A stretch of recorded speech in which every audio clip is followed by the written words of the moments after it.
Good morning, good afternoon, students. Today we will go through performance of contract under business law subject, and the topic is time is the essence of the contract. मतलब contract में अगर time की बहुत बहुत अहमियत है तो क्या रूल्स फॉलो करना है. When time is the essence of the contract, following rules will apply. Section 55 para 1 क्या बोलता है कि जहाँ पे टाइम एसेंस होता है और प्रॉमिसी को प्रॉमिसर अगर सही टाइम पे परफॉर्म नहीं करता है, डिले करता है, तो प्रॉमिसी क्या कर सकता है, उसके पास ऑप्शन है कि he can avoid the contract को कैंसिल कर सकता है.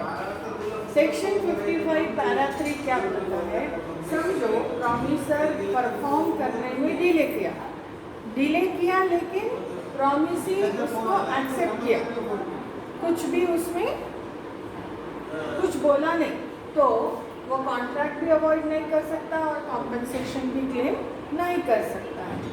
लेकिन अगर डिलेड परफॉर्मेंस एक्सेप्ट करते समय प्रॉमिसी बोलता है कि I want to claim compensation for loss he has suffered due to delay, then he can claim the compensation, otherwise he cannot claim the compensation. Next, in commercial contract, जहाँ पर commercial contract होता है वहाँ पर time की बहुत अहमियत होती है. Time of delivery as well as time of payment दोनों भी इम्पॉर्टेंट होते हैं. जैसे कि ट्रक के लिए जो टायर्स के पास चेसिस आयरन प्लेट्स होते हैं वो सप्लाई करना है तो वो टाइम पर करना चाहिए. Time is very important. या फिर ऐसे कॉन्ट्रैक्ट जहाँ पर पार्टीज ऐसे गुड्स में डील करते हैं जिसके प्राइसेस बार बार चेंज होते हैं, तो ऐसे टाइम पे ही time is the essence of the contract.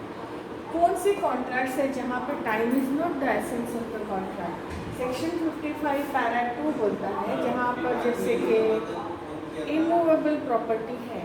Immovable property जहाँ के लैंड प्राइसेस इतना जल्दी नहीं बढ़ते हैं तो टाइम इतना इम्पॉर्टेंट फैक्टर नहीं होने से प्रॉमिसी कॉन्ट्रैक्ट को कैंसिल नहीं कर सकता है, बट डीले के लिए कॉम्पनसेशन क्लेम कर सकता है. लेकिन वो भी तब कर सकता है जब वो लैंग्वेज ऑफ द कॉन्ट्रैक्ट में लिखा हुआ है कि टाइम कैसा इम्पॉर्टेंट है और कंफ्यूजिंग लैंग्वेज नहीं है. जैसे at the earliest, as soon as possible, ऐसे वर्ड्स होने से टाइम की अहमियत समझ में आती है. अगर ऐसा कुछ नहीं है तो पेनाल्टीज क्या हो जाते, इनफेक्टिव हो जाते. और समझो शुरू में कॉन्ट्रैक्ट किया तब टाइम को एसेंस नहीं बताया, लेकिन बाद में प्रॉमिसी को लगता है कि नहीं टाइम को अहमियत देना चाहिए, तो सब्सिक्वेंट नोटिस भी भेज सकता है.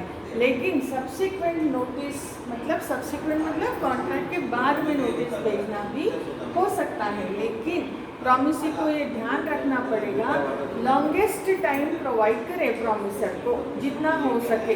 अगर वो लॉन्गेस्ट टाइम पॉसिबल प्रोवाइड नहीं कर सकता है प्रॉमिसर को तो सब्सिक्वेंट नोटिस इनफेक्टिव हो जाती है. This is regarding time is the essence of the contract in any contract. इसके रूल्स अभी हम नेक्स्ट देखेंगे. Appropriation of payment. Appropriation of payment में समझो एक डेटर है और डेटर के 1 2 3 4 ऐसे डेट्स देना है. 4 डेट्स 4 अलग अलग डेट पे देना है डेटर किसको, क्रेडिटर. तो ये सारे चारों डेट्स देने के एक साथ पैसे उसके पास मौजूद नहीं है, तो ऐसे सिचुएशन में कौन से रूल्स अप्लाई करना. डेटर थोड़े पैसे देता है तो वो पैसे first debt, second debt, third debt कर्जे, कौन से कर्जे को अप्लाई करना, ये क्वेश्चन है ना. तो इसके लिए सेक्शन 59, 60, 61 एप्लीकेबल है. तो यहाँ पे सबसे पहले हम देखेंगे where a debtor intimates. Debtor जब बोलता है क्लियरली कि नहीं ये जो मैं पैसे दे रहा हूँ ना, ये 1000 रुपये का फर्स्ट डेट है, उसके लिए ही यूज़ करना या उसको ही अप्रोप्रिएट करना, ऐसे बोलने से जो डेटर बोलता है वो क्रेडिटर को मानना पड़ता है.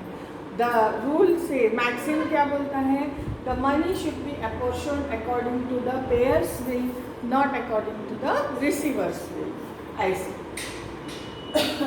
या फिर समझो जून 1 को ड्यू है और जून 1 को ही देता है, तो इसका मतलब जून 1 का ही डेट क्लियर करना है। जून 1 को 1000 रुपये देने का है और जून 1 को ही 1000 देता है, तो ये सर्कमस्टेंसेस बताते हैं, इंडिकेट करते हैं कि ये पैसे उसी को अप्रोप्रिएट करना चाहिए। समझो डेटर इंटीमेट नहीं किया, तो क्रेडिटर को ऑप्शन है कि वो अपने चॉइस से वो पैसा अप्रोप्रिएट कर सकता है।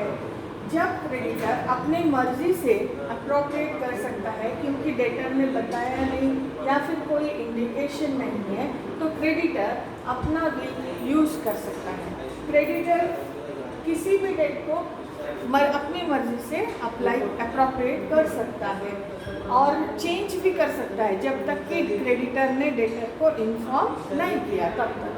और लेकिन क्रेडिटर ये पैसे एक लॉफुल डेट के लिए ही यूज़ कर सकता है और किसके लिए यूज़ नहीं कर सकता है, तो अनलॉफुल डेट के लिए भी यूज़ नहीं कर सकता है या फिर डिस्प्यूट डेट, झगड़े वाला डेट को भी यूज़ नहीं कर सकता है। लेकिन टाइम बार डेट मतलब 3 साल हो गए तो ये डेट क्या हो जाता है, टाइम बार डेट के लिए यूज कर सकता है creditor. So this is about creditors appropriation. लेकिन समझो ऐसा एक सिचुएशन है, ना डेटर बोला ना क्रेडिटर अप्रोप्रिएट किया, तो क्या करना, सेक्शन 61 बोलता है क्रोनोलॉजिकल ऑर्डर। क्रोनोलॉजिकल ऑर्डर मतलब debt wise, first debt first पहले खत्म करो, तो क्रोनोलॉजिकल ऑर्डर में अप्रोप्रिएशन होना चाहिए। समझो कोई डेट, 2 डेट एक ही दिन के हैं, तो प्रोपोर्शनेट अमाउंट अप्रोप्रिएट करना चाहिए। This is about the rules regarding appropriation of payment, section 59, 60, 61। Now let's move on to assignment of contract, मतलब ट्रांसफर ऑफ कॉन्ट्रैक्ट। कॉन्ट्रैक्ट्स जब ट्रांसफर करते हैं तो क्या ट्रांसफर करते हैं, राइट्स, लायबिलिटीज, या तो हक ट्रांसफर करते हैं या तो जिम्मेदारियां, ऑब्लिगेशन ट्रांसफर करते हैं to the third party with और without the consent of the other party, ऐसा। तो इसके लिए क्या रूल्स है, सबसे पहले जो असाइनमेंट या ट्रांसफर होता है वो या तो पार्टीज खुद करते हैं या फिर लॉ या ऑपरेशन ऑफ लॉ, कानून बीच में आने से भी असाइनमेंट हो जाता है। तो सबसे पहले हम देखते हैं bye act of the parties कैसे ट्रांसफर होता है। तो इसमें पहला रूल है असाइनमेंट ऑफ कॉन्ट्रैक्चुअल ऑब्लिगेशंस, जहाँ पर्सनल स्किल्स है, जैसे कि मान लो ओपेरा सिंगर को गाना गाना है एंड शी इज़ नो मोर, तो ऐसे कॉन्ट्रैक्ट्स को हम किसी और को ट्रांसफ़र, वो ओपेरा को ही मतलब सिंगर को ही गाना पड़ेगा, वो किसी को अपना जो गाने का ड्यूटी है वो किसी को ट्रांसफ़र नहीं कर सकती है। डॉक्टर ऑपरेटिंग अ पेशेंट, वो भी जब पेशेंट उसके ऊपर आधारित है तो वो अपनी जिम्मेदारियां किसी को ट्रांसफ़र नहीं कर सकता। पर्सनल स्किल्स जहाँ इन्वॉल्व नहीं है तो वो ट्रांसफ़र हो सकता है। और प्रॉमिसी को कंपेल नहीं कर सकता कि तुम परफॉर्मेंस किसी और से ले लो, क्योंकि एक रूल है सेंस ऑफ कन्वीनियंस, मतलब प्रॉमिसर के साथ ही कन्वीनियंट है, किसी और के साथ कन्वीनियंट नहीं है। ऐसे टाइम पे भी प्रॉमिसी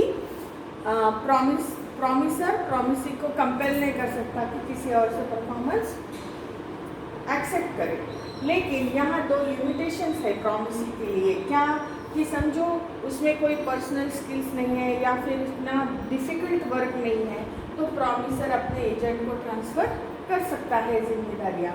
या फिर जहाँ पर प्रॉमिसी भी एक्सेप्ट करता है, मतलब प्रॉमिसी, प्रॉमिसर और थर्ड पार्टी तीनों मिलकर ट्राईपार्टाइट एग्रीमेंट हो जाता है और प्रॉमिसी को कोई ऑब्जेक्शन नहीं है, वो एक्सेप्ट करता है, तो नोवेशन हो जाता है, पुराना कॉन्ट्रैक्ट नया कॉन्ट्रैक्ट की जगह ले लेता है। ऐसे अब देखेंगे assignment of contractual rights. Contractual rights यहाँ तक हम जिम्मेदारियाँ देखें, ऑब्लिगेशंस देखें। अब हम देखेंगे कि राइट्स ट्रांसफर करने के लिए भी क्या रूल्स हैं। राइट्स भी जब ट्रांसफर करता है, जैसे प्रॉमिसी ट्रांसफर कर रहा है अपने राइट्स किसी और को, तो वो कर सकता है। लेकिन जैसे डेटर, क्रेडिटर अपने राइट्स पैसे क्लेम करने के डेटर से जैसे किसी और को देता है, जैसे मान लो creditor has given his rights to claim the money from debtor to A, तो ए कर सकता है क्लेम, लेकिन डेटर भी सब जो दोनों क्रेडिटर और डेटर के बीच में 500 रुपये ड्यू है, तो 500 रुपये में से अगर 200 रुपये डेटर ने ऑलरेडी दे दिए, तो अब ए कितना क्लेम कर सकता है, सिर्फ 300 रुपये क्लेम कर सकता है। तो जो ओरिजिनल क्लेम्स है जो डेटर क्रेडिटर के साथ कर सकता है, वो ए के साथ भी कर सकता है। This is what set of about. And next to that, actionable claims, मतलब जिसके अगेंस्ट एक्शन लिया जा सकता है, जैसे कि प्रॉमिसरी नोट हो या बिल ऑफ एक्सचेंज हो, तो एक्शनेबल क्लेम्स भी हम ट्रांसफ़र कर सकते हैं। जैसे मान लो ए ने गुड्स बेचे बी को, और ए बिल ड्रॉ करा बी पे, और बी के पास ए के पास बिल्स रिसीवेबल है। ए अपना बिल्स रिसीवेबल सी को दे सकता है, और सी क्लेम कर सकता है मनी बी से। लेकिन ए की जिम्मेदारी है कि बी को भी बताए कि I have endorsed my bill to C, ऐसे बताना, डेटर को नोटिस देना ज़रूरी है। अब हम लोग लास्ट पार्ट जाएंगे, बाय ऑपरेशन ऑफ लॉ, मतलब कानून बीच में आने से भी rights and liabilities automatically transfer होते हैं। जैसे कि मान लो किसी की डेथ होती है, किसी भी पार्टी की डेथ होती है, तो उस पार्टी का जो लीगल हेयर है, वारिस है, तो वो उसको rights and liabilities, personal skills नहीं है तो वो सारे राइट्स एंड लायबिलिटीज उस पार्टी को ट्रांसफ़र हो जाते हैं ऑटोमेटिकली। वैसे ही इंसॉल्वेंसी, इंसॉल्वेंसी मतलब जब दिवाला निकलता है, जो पर्सन इंसॉल्वेंट हुआ उसके राइट्स एंड लायबिलिटीज जो भी है वो ऑफिशियल रिसीवर या असाइनी को ट्रांसफ़र हो जाते हैं automatically once he is going to be declared as insolvent. So with this we have completed the chapter performance of contract.